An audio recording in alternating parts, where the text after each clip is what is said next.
নমস্কার বন্ধুরা, গল্পের ঢেউয়ে আপনাকে স্বাগত। ধারাবাহিক উপন্যাস জাগরি, সতীনাথ ভাদুরীর লেখা উপন্যাস, আজ তার 10 এপিসোড। গল্প পাঠে আমি সাগর লাহিড়ী।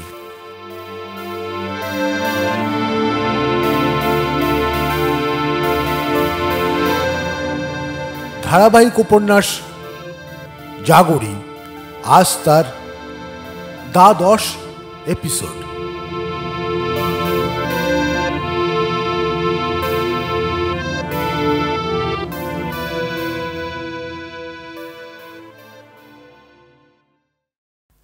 আমি আর দিদি বলে বলে ওকে ছাড়তে দিইনি। এমনি তো যা চেহারা, দিদির বাড়িতে তাও তো 2-4 দিন একটু একটু মাছ পেটে পড়ে। ছোটবেলায় আমাদের দেশে আমরা ভাবতেও পারতাম না বিনা মাছে লোক কি করে এক বেলাও ভাত খেতে পারে। আমার ছেলেদের এই অবস্থা তো আমরাই নিয়ে গিয়েছি।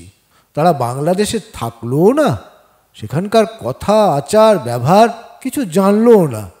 এরা সাঁতার কাটতে জানে না, বন্যা, হিজল, গাব এসব গাছের নাম শোনেনি। একদিন ছেলেদের কাছে দেশের ঢপ কীর্তনের কথা বলেছিলাম। নীলু তো ঢপ নাম শুনেই হেসেই আকুল, বলে এমন বেঢপ নামও তো কখনো শুনিনি। বিলুকে একদিন বলেছিলাম তিজেলটা ও ঘর থেকে এনে দিতে। জিজ্ঞেস করলো, তিজেল কি মা? আমাদের দেশের কচি ছেলেটা পর্যন্ত যে কথাটা জানে, এরা কখনো সে কথা জানে না। 12 মাসে 13 পার্বণ কি এরা জানে? বিলু আবার খুঁটিয়ে খুঁটিয়ে সব জিজ্ঞাসা করে। ওর সব জিনিস জেনে নেওয়া চাই। মা, দোল কোন পুজোকে বলে? চড়কের দিন ছোটবেলায় তোমরা কি করতে? গাজন গানের সুর কেমন? তোমাদের গায়ে বৈরাগী ছিল? রাজ্যের খবর তার দরকার। কবে মনেও নেই, বিলু তখন ছোট। ওর কাছে গল্প করেছিলাম যে আমাদের গায়ের নিখিল চৌধুরী পিশাচ সিদ্ধ হতে গিয়ে শ্মশানে মারা গিয়েছিল। সেদিনও দেখি ও সেই কথা গল্প করলো। বিলুকে যদি জিজ্ঞাসা করি, ওরে কি করবি এত সব গল্প শুনে, তো বলবে তোমার ছোটবেলা মুখস্থ করব। আমার ছোটবেলা মুখস্থ করবি কি রে? এমন মিষ্টি করে ছেলে কথা বলতে পারে, শুনলেই মনটা আনন্দে ভরে যায়। নীলুর কিন্তু এসবের বালাই নেই। তার এত সব খবর শোনবার সময় আর ধৈর্য কোথায়? দিন রাত টো টো করে বেড়াবে। মধ্যে মধ্যে একবার হুড়মুড় করে ঢুকবে বাড়িতে, টান মেরে ফেললো জামাটাকে। হুকুম হলো, মা গেঞ্জিটায় সাবান দিয়ে দিও। মাথায় 1 খাবলা তেল দিয়ে 2 ঘটি জল গায়ে পড়লো কিনা পড়লো, এলেন রান্নাঘরে। এখনও ভাত বাড়োনি? কখন থেকে রেঁধে বেড়ে আমি আর বিলু ভাত আগলে ওর জন্য বসে রয়েছি, সে কথা ছেলের খেয়ালই নেই। আর বিলু নিজের জামা কাপড় তো কাচেই, কতদিন ওরও কাপড় জামা সাবান দিয়ে কেচে দেয়। কার সঙ্গে কার তুলনা। এখন কেমন আছেন? আঙুল দিয়ে 1 ঠালা দিয়ে নয়না দেবী আমাকে জিজ্ঞাসা করেন। এরা কি আমাকে নিঃশ্বাস ফেলার ছুটি দেবে না? দুদণ্ড নিরিবিলিতে বিলুর কথা ভেবে তাকে একটু কাছে পাওয়ার চেষ্টা করব, তারও কি উপায় আছে? কি আমার হিতৈষী রে! এখনই পরপর 7টা প্রশ্ন জিজ্ঞাসা করবে, কলের গানের রেকর্ডের মতো। একটা প্রশ্ন শেষ হবে, আবার তৈরি হতে হবে পরের প্রশ্নটার জন্য।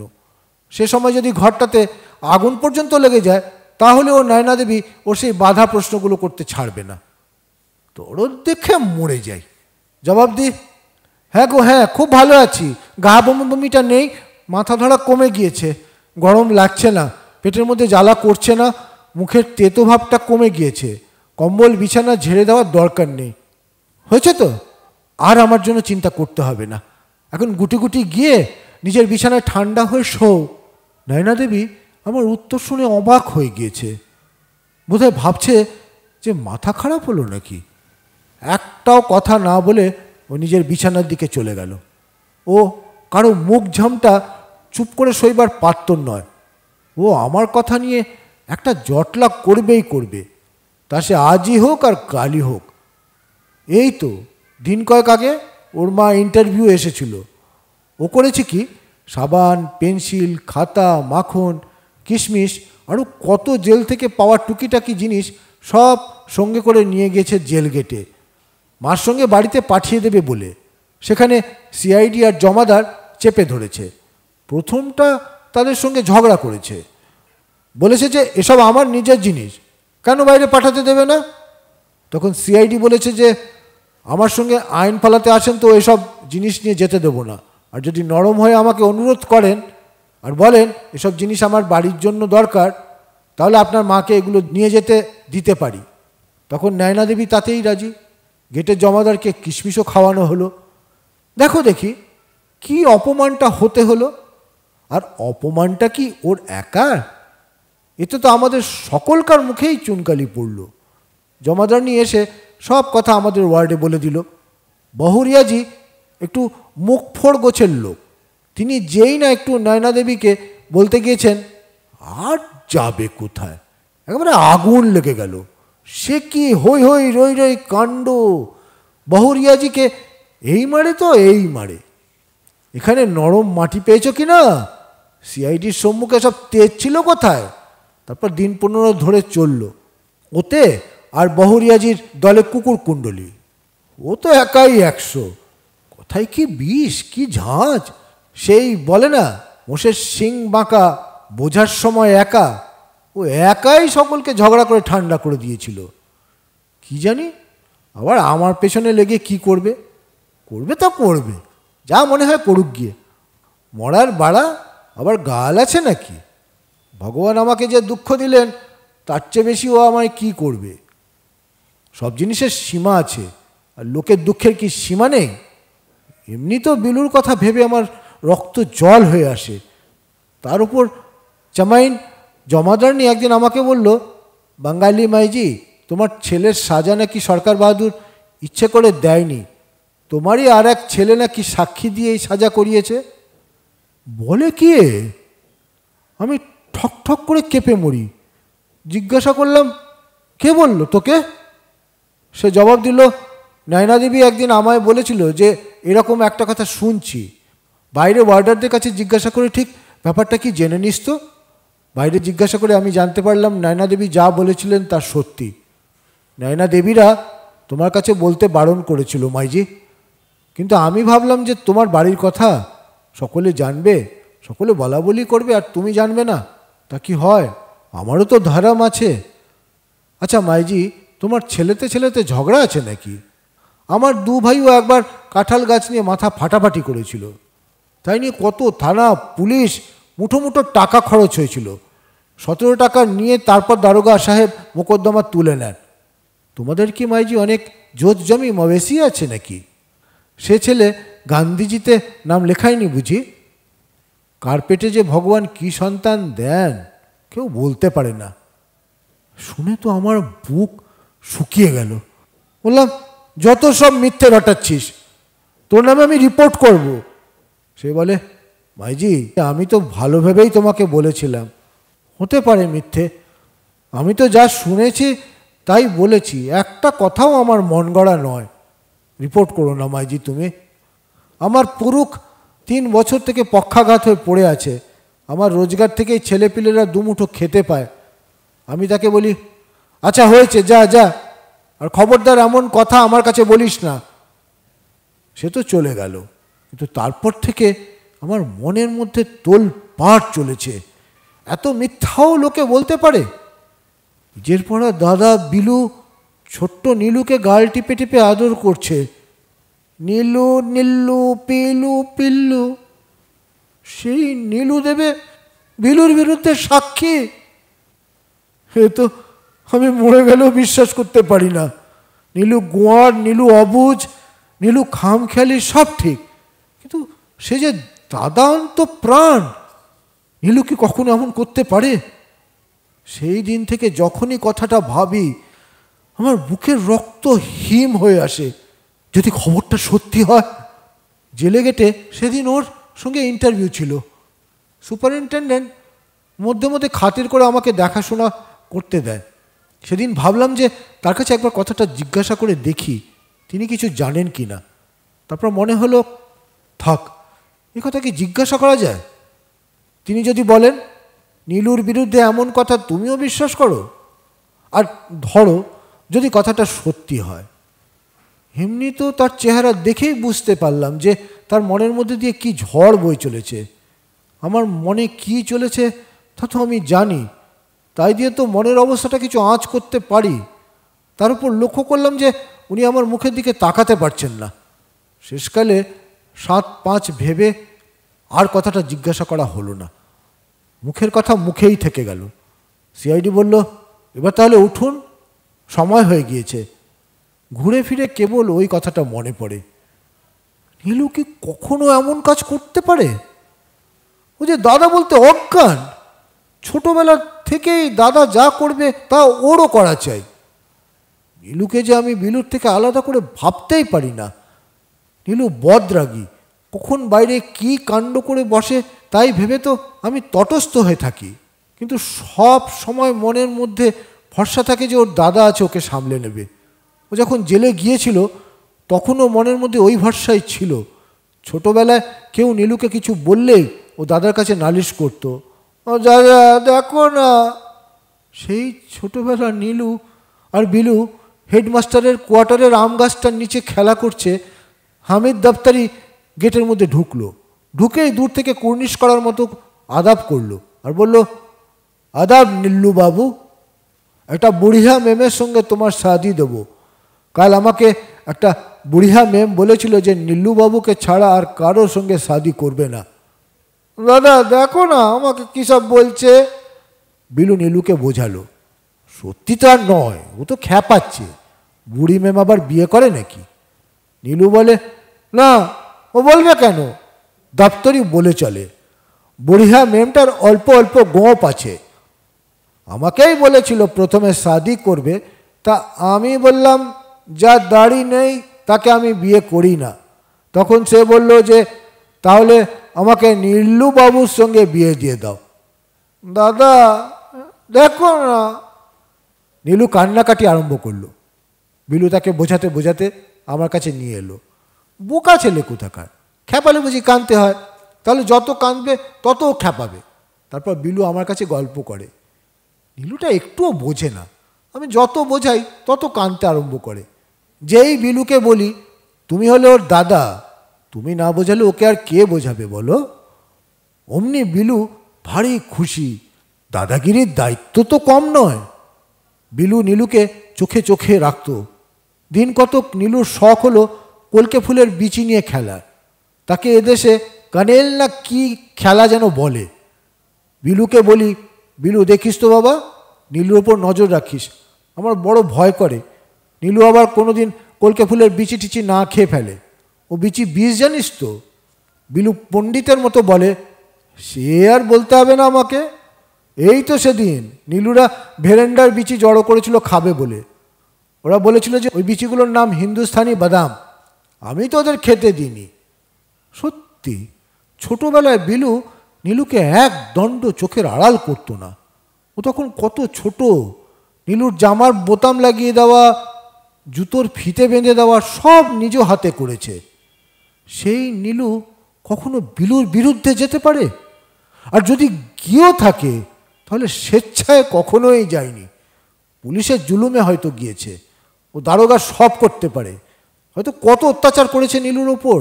হয়তো জজ সাহেবের সম্মুখে বিলুর বিরুদ্ধে বলার সময় ওর বুক ফেটে গিয়েছে, চোখে জল এসে গিয়েছে, কিন্তু বোধহয় না বলে উপায় ছিল না।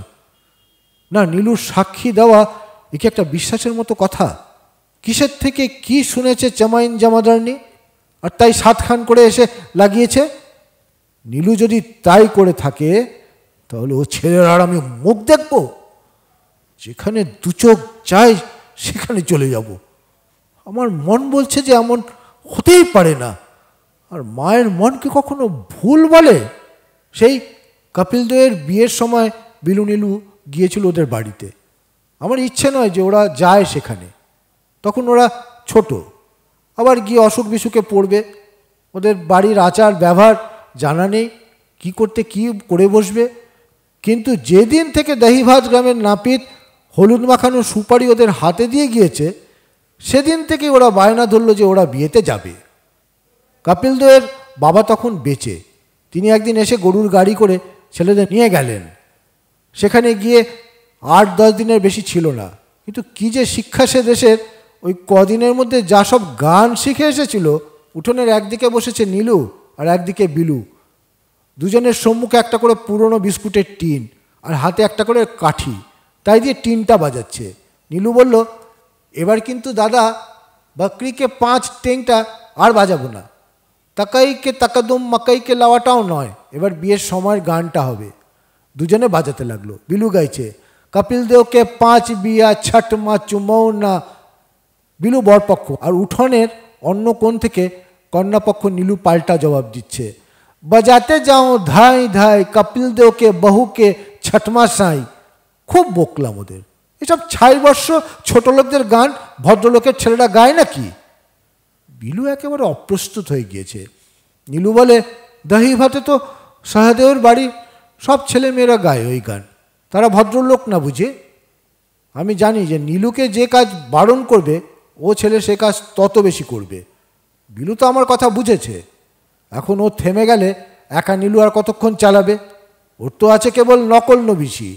বিলু থামবার পর নীলু খানিকটা বাড়াবাড়ি করে আমাকে শুনিয়ে শুনিয়ে গাইতে লাগলো, তাকাইকে তাকাদুম মাকাইকে লাওয়া। তারপর আস্তে আস্তে ঠান্ডা হয়ে গেল। পরে ঘর থেকে শুনছি যে সে দাদার কাছে চুপি চুপি জিজ্ঞাসা করছে, দাদা গানটা সত্যি খারাপ নাকি? দাদা বলে দেবে খারাপ, তবে খারাপ হবে। দাদার কথাই বেদ বাক্যি। আর আমি যে এতক্ষণ বোঝালাম, মানা করলাম, চিৎকার করে মরলাম, সে কথা কথাই না। আজকাল বড় হওয়ার পর কত দিন দেখেছি 2 ভাই ঘরে বসে গল্প করছে। আমি হয়তো একটা কিছু বলবার জন্য কিংবা গল্প করবার জন্য গিয়েছে, অমনি নীলু ক্যাট ল্যাট করে ইংরেজিতে দাদার কাছে কি যেন সব বলবে, বলে হো হো করে হেসে উঠবে। আমি বুঝি যে আমার সম্বন্ধে একটা কি যেন বলা হলো, কিছু ঠাট্টা ফাট্টা হবে বোধহয়। আর ইংরেজি করে গুরুজনের নামে কিছু বললে তো দোষ হয় না। কি শিক্ষাই সব হয়েছে। নীলু বলে, মা রাগ করো না। নীলু রাগের কথা কিছু বলেনি। কেন নীলু মিছিমিছি মাকে চটাস? আমি আর তোদের কাছে কি চাই? 2টো মিষ্টি কথা বলেও উপকার করতে পারিস না? দিনের মধ্যে কত গল্পই বা নীলু তুই আমার সঙ্গে করিস, তাও কি ওই ঠ্যাঙামারা কথা না বললেই নয়? আবার হাসছিস, লজ্জা করে না? ছোটবেলা থেকেই একই রকম থেকে গেলি। অঙ্গার শতধৌতন মলিনশ্চ না মুঞ্ছতি। নীলু আবার হেসে ওঠে। ভুল বলেছি বুঝি? জমাদারিন, জমাদারিন, এ মঞ্চনিয়া, বাঙালি মাইজি ঘুমোচ্ছে নাকি? কোথায় জমাদারিন, কোথায় মঞ্চানিয়া? জমাদারিন বারান্দায় ঘুমিয়ে পড়েছে আর মঞ্চানিয়া আমার পাশে বসে ঢুলছে। নর্মদা বেনের কথার কে জবাব দেবে? আর জবাব না দিলেই ভালো, না হলে আবার খানিকটা মঞ্চানিয়া হয়তো আমাকে জ্বালাবে। নর্মদা বেনের বাড়ি আহমেদাবাদে। খুব বড়লোকের মেয়ে, বিলেত ফেরত।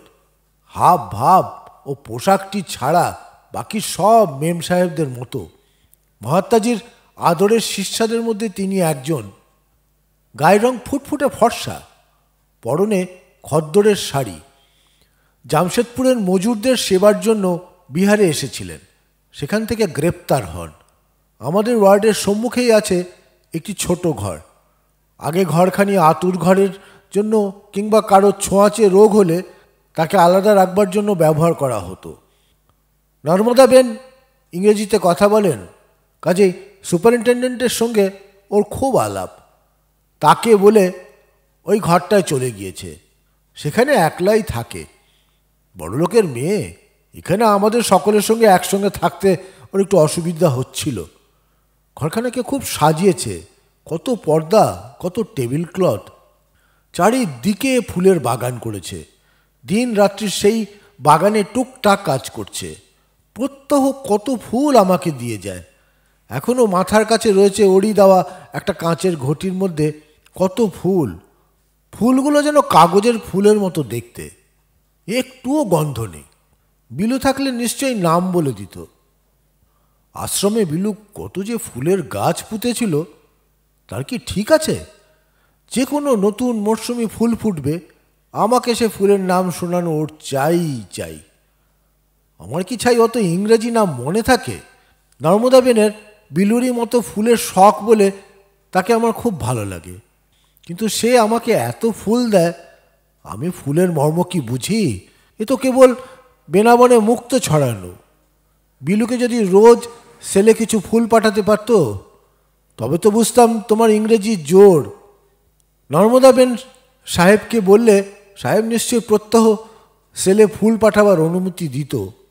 সেই মনে করেই নর্মদাবেনকে একদিন বিলুর ফুলের শখের কথা গল্প করছিলাম। সে কথা ওর মাথায় ঢুকবে কেন? বিলেতে গিয়ে কী ধান চাল দিয়ে লেখাপড়া শিখেছিল? বিদ্যে হলো এক জিনিস, আর বুদ্ধি হলো আর এক জিনিস। সেই দিন থেকে একরাশ করে ফুল আমার এখানে দিয়ে যায়। আর সাহেবের কাছে অনুরোধ করার সময় করা হলো কিনা নিজের ইউরোপিয়ান ডায়েটের জন্য। সাহেব প্রত্যহ নর্মদাবেনের জন্যে নিজের বাড়ি থেকে একখানা করে চোকল ভরা আটার পাউরুটি পাঠিয়ে দেয়। আর আমার মনের কথা ওকে পরিষ্কার করে বলতেও কেমন বাধো বাধো লাগে। ও মেয়ে কিন্তু বড় লেকচার দেয়, কথক ঠাকুরের মতো যখন তখন দিনের বেলা এসে আমাদের বোঝাবে সত্য আর অহিংসার কথা। হিন্দি তো বলেন আমারই মতো, ভাঙা ভাঙা হিন্দিতে কী সব বলে, তার অর্ধেক কথা ছাই বোঝাও যায় না। কেবল মধ্যে মধ্যে কানে আসে সত্য, অহিংসা আর বাপুজি। যদি এসব লেকচারই দিতে হয়, তাহলে কথক ঠাকুরের মতো মিষ্টি করে এসব বলতেও শিখতে হয়। গান্ধীজির আশ্রমে এসব লেকচার শেখায় নাকি? না, বিলু তো একবার গিয়েছিল সাবরমতিতে, সে তো সে কথা কখনো বলেনি। আচ্ছা, এত লোক থাকতে নর্মদাবেন আমাকেই কেন এসব কথা বেশি করে শোনাতে আসে? ও কি ভাবে যে আমি সত্যি কথা বলি না, না অন্যের গয়নাগাটি দেখে হিংসায় ফেটে মরি? আরে ওসব কথা আমাকে কি শোনাবে? আজ 20 বছর ধরে ওসব শুনতে শুনতে কানে পোকা পড়ে গিয়েছে। কত বক্তৃতা বলে শুনলাম, আর নর্মদাবেন ভাবছেন যে আমাকে নতুন কথা শোনাচ্ছেন। সেই প্রথম প্রথম যখন নতুন আশ্রম হলো, তখন উনি আমাকে এসব কথা কত বোঝানোর চেষ্টা করতেন। আমার মন তখন নীলু বিলু আর সংসারের ওপর পড়ে রয়েছে। ওসব কথা জানবার আমার ইচ্ছেও নেই, বুঝতেও পারি না। এখান দিয়ে শুনি, ওখান দিয়ে বেরিয়ে যায়। আমার লাভের মধ্যে একটু কেবল মনে হতো যে এর মধ্যে দিয়ে তার একটু কাছে আসতে পারছি। উনি চিরকালই একটু গম্ভীর প্রকৃতির লোক, ওর সঙ্গে কি কোনোদিন প্রাণ খুলে কথা বলতে পেরেছি? মন খুলে কথা বলবো কি, ভয়ই মরি। আমাদের তো ঠিক অন্য সবার মতো নয়। স্বামীর সঙ্গে মনে যে কথা আসবে সে কথা না বলা, হাসি এলে হাসি চাপা, সব সময় এই কি করে ফেললাম, এই কি করে ফেললাম ভাব। এর দুঃখ ভুক্তভোগী জানে। তিনিই আমাকে শেখাতে আরম্ভ করলেন। চরকার কথা উঠলে, মহাত্মাজির কথা উঠলে, দেশের কথা উঠলে হিন্দুস্থানীদের সম্মুখে কি বলতে হবে। এদেশে তো আর কেউ চরখা আমার ভাতার পুত, চরখা আমার নাতি এই কথা বুঝবে না। এখানে তো অন্যরকম কথা বলতে হবে। তাই উনি হিন্দিতে কত ছড়া শিখিয়েছিলেন। ওরা কত জায়গায় নিত্যি লেকচার দেন। ওদের ওইসব ছড়া পাঁচালির দরকার হয়। কবেকার কথা হলো ভুলেও গিয়েছি ছাই। একটা কী যেন ছিল, স্বামীর আবার দ্বিতীয় পক্ষের বিয়ে করতে ইচ্ছে হয়েছে। বউ তা বুঝতে পেরেছে, পেরে বলেছে, ইচ্ছে যখন তোমার হয়েছে তখন বিয়ে করো, আমার জন্য ভাববার দরকার নেই। আমার তো চরখা সম্বল থাকলো। এরকম আরও কত গল্প উনি শিখিয়েছিলেন। ভেবেছিলেন যে আমিও হয়তো তার মতো লেকচার দিয়ে বেড়াতে পারবো। পরে যখন উনি বুঝলেন যে আমার দ্বারা এসব কিছু হবে না, এ কেবল ভস্যে ঘি ঢালা, তখন উনি হাল ছেড়ে দিলেন। আমিও হাল ছেড়ে দিয়ে বাঁচলাম। তুমি সব ছেড়ে ছুড়ে এদিকে এসেছো, বেশ করেছো। আমি তো তাতে বারণ করিনি। আমাকে সারা জীবন কষ্ট সইতে হবে, তার জন্যও আমি তৈরি। জেলে আসতে বলেছ, জেলেও এসেছি। তাই বলে এক হাট লোকের মধ্যে দাঁড়িয়ে প্যারে ভাইও, সে আমার দ্বারা হবে না। তোমার আশ্রমের সংসার চালানো, ছেলে মানুষ করা, সেও তো একটা কাজ। রামগড় কংগ্রেসের আগে তোমার কথা শুনে বামন গামায় গিয়ে কি অপ্রস্তুত। পাটনা থেকে চিঠি এসেছে যে শিগগিরই জনাকয়েক স্বেচ্ছাসেবিকা পাঠাও, জোর তাগিদ। এখনই তাদের ট্রেনিং দিতে হবে, নইলে কংগ্রেস অধিবেশনের সময় তারা তৈরি হতে পারবে না। মহারাষ্ট্র থেকে একজন ভদ্রমহিলা এসে রামগড়ে বসে রয়েছেন স্বেচ্ছাসেবিকাদের ট্রেনিং দেওয়ার জন্য। গেল রাজ্য, গেল মান, জেলার ইজ্জত আর বুঝি বাঁচে না। জেলে যাওয়ার মতো মেয়ে ছেলে তো বলতে গেলে জেলায় 5টি। আমি, হরদার দুবেই, বহুরিয়াজি, বহুরিয়া ধানকাট্টার, সারলা দেবী আর চোপড়ার খাদি জুন্নি সাউ। তারও আবার চোখে ছানি পড়ায় কয়েক বছর থেকে আর বাড়ি থেকে বেরোতে পারেন না। সরস্বতী তো এবারে এসেছে, তখন আমার ওপর হুকুম হলো যে কোরহা থানার সব কংগ্রেস কর্মীর বাড়ি বাড়ি যাও, জোর করে তাদের বাড়ির মেয়েদের দস্তখত স্বয়ং সেবিকা প্রতিজ্ঞাপত্রে করিয়ে আনতে হবে। ব্যাটার ছেলেরা গেলে হবে না, তোমাকেই যেতে হবে। যারা যাবে তারা কেমন ফাঁকি দিয়ে বিনা পয়সায় কংগ্রেস দেখে নেবে। কোনো রকম বয়সের বন্ধন নেই। বেশি বয়সী ভদ্রমহিলা হলে তাকে খুব হালকা কাজ দেওয়া হবে, যেমন অন্য স্বেচ্ছাসেবকদের ছেলেপিলে সামলানো, ভাড়ারের চাবি রাখা কিংবা ওই গছের কিছু। এরকম কত টুকিটাকি উপদেশ উনি যাবার সময় আমাকে দিয়ে দিলেন। ভলেন্টিয়ার মিস্ত্রি আমার গরুর গাড়ি হাঁকিয়ে তো বাগান গামায় নিয়ে এলো। দুপুরবেলায় পাড়ার সব ছেলে মেয়েরা ঝাঁঝির বাড়ির উঠোনে জড়ো হয়েছে।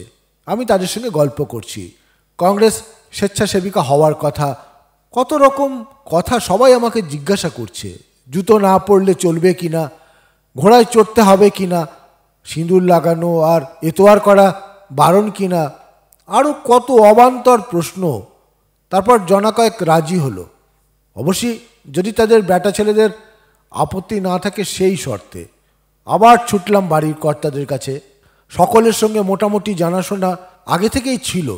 কতদিন তারা সব আশ্রমে গিয়ে থেকেছে। তারাও প্রথমটা আমতা আমতা করে, পরে যেই একজন রাজি হয়ে গেল অমনি সকলেই রাজি।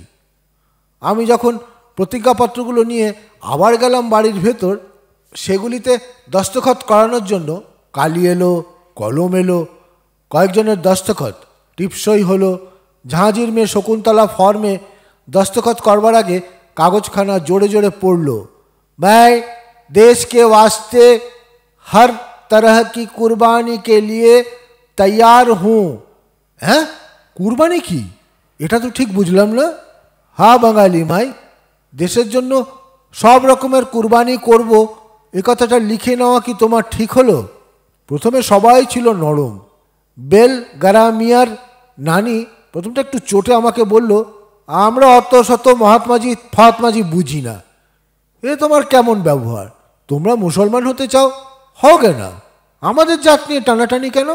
এই কম্মর জন্য তুমি আশ্রম থেকে এত দূরে উজিয়ে এসেছ? ছে, লজ্জাও করে না? গরু হচ্ছেন সাক্ষাৎ ভগবতী, আমাদের জাত মারবার দস্তখত করা প্রমাণ নিয়ে যেতে এসেছ। সবাই মিলে আমার ওপর পড়ল। আমারও এ কথার কোনো উত্তর জোগাল না। সত্যিই তো, কুরবানির কথা এতে লেখা থাকবে কেন? উনি আসবার আগে এত কথা বুঝিয়ে দিলেন, আর এই কথাটা বুঝিয়ে দিলেন না। বোধহয় হিন্দুদের প্রতিজ্ঞাপত্রের বদলে মুসলমানদের প্রতিজ্ঞাপত্র এসে গিয়েছে। আমার তখন ভয় গা দিয়ে ঘাম বেরোতে আরম্ভ হয়েছে। ওদের বোঝালাম যে আমি তো হিন্দি জানি না, বোধহয় কাগজ বদল হয়ে গিয়ে থাকবে। তাদের রাগ কি তবু পড়ে? তারপর বাইরে ঝাঁঝির কাছে গিয়ে বললাম আরেকদিন আসতে হবে অন্য প্রতিজ্ঞাপত্র সঙ্গে করে। ঝাঁঝি প্রতিজ্ঞাপত্র পড়ে হেসেই খুন, বলে এ তো ঠিকই লিখেছে, হিন্দিতে কুরবানি মানে ত্যাগ। দেখো দেখি কি কাণ্ড, কোথায় কুরবানি আর কোথায় ত্যাগ? আমি কি চাই অত বুঝি? আমি কি চাই অত জানি? আমি না হয় না জানতে পারি, উঠোনে ছেলে মেয়েদের মধ্যে কেউ কথার মানে জানে না, তবে অমন কথার লেখার দরকার কি? যাদের জন্য লেখা তারাই বোঝে না, তবু লেখা চাই। নমনম করে তো সেদিনকার কাজ শেষ হলো। আমি আশ্রমে ফিরে এসে বললাম, এই রইল তোমাদের কাগজ, এ কাজের পায়ে 100 কোটি দণ্ডবত। আর যদি কোনো কংগ্রেসের কাজে বাইরে গিয়েছি। নীলু এ নিয়ে আমাকে কত ঠাট্টা করে। শাখাবাতিজির ছেলেটা চেঁচাচ্ছে, বঙ্গাজি বঙ্গাজি, আমাকে বলে বঙ্গাজি। আমার ভারী ন্যাওটা, 3 রাত্রির আমার কাছে ঘুরঘুর করবে। মতলব কোলে চড়ে বসে থাকা। খুব যখন দুষ্টুমি করে আর কথা শোনে না, তখন ওর মা ওকে আমাকে কাছে দিয়ে যায়। আমার কোলে চড়ে শান্ত। ছেলেটাকে নিয়ে এলে হতো। মাঞ্চানিয়া তো কখন ঘুমিয়ে পড়েছে, এখন তো ওর জাগবার কথা না। এখন ডিউটি লাকাট্টির, সেটাও তো দেখছি পাখা হাতে করে পাশে বসে ঢুলছে। সারা দিন ডালের খুদ বাছা কমান্ডে কাজ করেছে, এখন সারা রাত কি জেগে থাকতে পারে? জেলে এসেছে বলে তো ঘুমটুমগুলো বাড়িতে থুয়ে আসেনি। কী বা দোষ করেছিল? এক লক্ষ্মী ছাড়া স্বামীর অত্যাচারে জ্বলে পুড়ে ও গিয়েছিল আত্মহত্যা করতে। খুর দিয়ে নিজের গলাটা নিজেই কি করে কেটেছিল, ভাবলেও গাটা শিউরে ওঠে। এখনও গলার দিকে তাকানো যায় না। ঘাটা নেই, কিন্তু গলার নলি কেটে এতখানি হাঁ হয়ে রয়েছে। নলির ভেতরটা দেখা যায়। ওই কাঁটাটার ওপর 24 ঘন্টা একখানা গামছা দিয়ে চেপে বেঁধে রাখে। বলে যে না হলে কথা বলার সময় ফ্যাস ফ্যাস করে তার মধ্য দিয়ে হাওয়াটা বেরিয়ে যায়, আর খাওয়ার সময় তার মধ্য দিয়ে খাওয়ার জিনিস বেরিয়ে আসে। এমনি গামছা জড়ানো থাকলে জল খাওয়ার সময় গামছাটি অল্প ভিজে যায়। দেখো দেখি আবার পোড়া কপালির বরাতখানা। মরলেও নিজে বাঁচত, স্বামীটারও হাড় জুড়াতো, তা মরলও না, কিছুই না। মাঝ থেকে আত্মহত্যার চেষ্টা করার জন্য 1 বছরের জেল হয়ে গেল। কি যে এদের আইন! নিজের প্রাণটার উপরও অধিকার নেই। যে মরতে চায় না তাকে দেয় ফাঁসি, আর যে মরতে চায় তাকে নিয়ে আসে ধরে জেলে।